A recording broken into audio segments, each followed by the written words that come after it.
the opposition is Dean Miller, who's the director of the Center for News Literacy here at Stony Brook, a former editor of the Idaho Falls Post-Register, and a man of many interests and talents. Mr. Speaker and ladies and gentlemen, I wish to ask you to tolerate my presence here. I am not the dean. I am merely a man named Dean. I am the half-bright colleague of the Fulbright scholar. But regardless of all that, facts are stubborn things.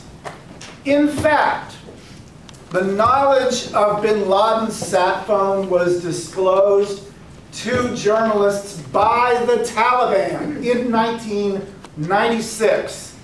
The disclosure of his sat phone use is one of the great urban myths of our time. This is no espionage case. This is no treason case. This is a case of clearly protected exercise of the right to a free press, a right guaranteed to Ed Snowden, a right guaranteed to us, the majority of Americans who have repeatedly told pollsters, we are glad we know what Ed Snowden told us.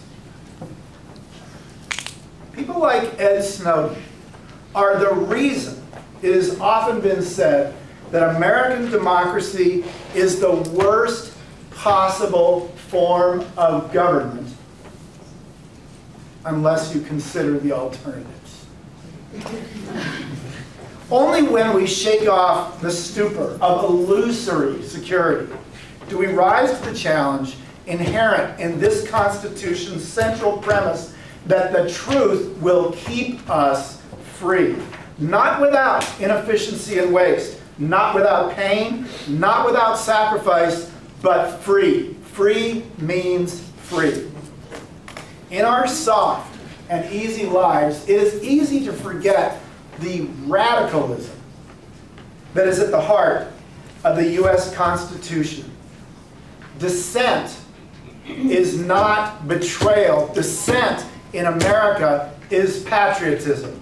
And citizen dissent is only meaningful when it is based on facts and information. The framers, whether they were deists or agnostics or Episcopalians, were not believers in the blue-eyed, blonde-haired, Jesus-maundering kind platitudes. They were scholars. They, even the non-believers among them, honored the fiery rebel prophet who had the ill manners to say that it is his followers should afflict the comfortable and comfort the afflicted. From the first major press ruling in 1931, the Supreme Court has tolerated all manner of outrageous publication on the theory that the one thing worse than irresponsible speech and distribution is government suppression of speech and distribution. It's not an appeal to authority. It is not a fallacy for me to quote the framers. Today, we are celebrating the givers of law in all of their radical glory. And I mean to make you uncomfortable about the framers. Jefferson didn't say that the tree of liberty requires cool water regularly delivered through a well-engineered irrigation system. He said that that gnarly oak needed the hot blood of patriots. Madison didn't stitch some dainty needlepoint that said, "Tut tut, naughty colonials, an ounce of prevention is worth a pound of cure." In fact, Madison said the opposite. He said, "Let her buck, cowboy!" Some degree of abuse is inseparable from the proper use of everything. In no instance is this more true than that of the press. To the press alone, checkered as it is with abuses, the world is indebted for all the triumphs which have been gained by reason and humanity over error and oppression. American democracy did not arise from safe theoreticians in the academy or patrician liberals bestowing kindness on the masses. The framers hated with a hot passion the tyranny of the British monarchy, and they were sworn enemies of despots. They bequeathed to you, not the barons and dukes of the press corps, to you individuals, they bequeathed the awesome power to know, and to say no. That was unequaled in history. These Renaissance men, soldiers, scholars, and statesmen hated war for the way that it inevitably corrupts governments, always has, always will. They did their best to prevent us from repeating history in case we did not learn it.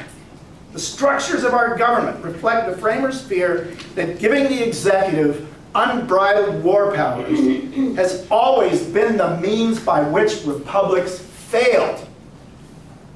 Endless and ill-defined war gives tyrants both the justification and the means by which to oppress the very people government is supposed to serve. It's no accident that the framers bracketed our rights between treason in the Constitution and free press and free speech. Bold though they were, the framers bracketed these rights. Mr. Snowden's behavior falls safely within bounds, not violating the law of treason, squarely in the zone of patriotic dissent, who exercise their concomitant right to know and to speak. You had the right to know these things, which is why the majority of you, even though you're unsure of the technicalities, are pleased that he did it.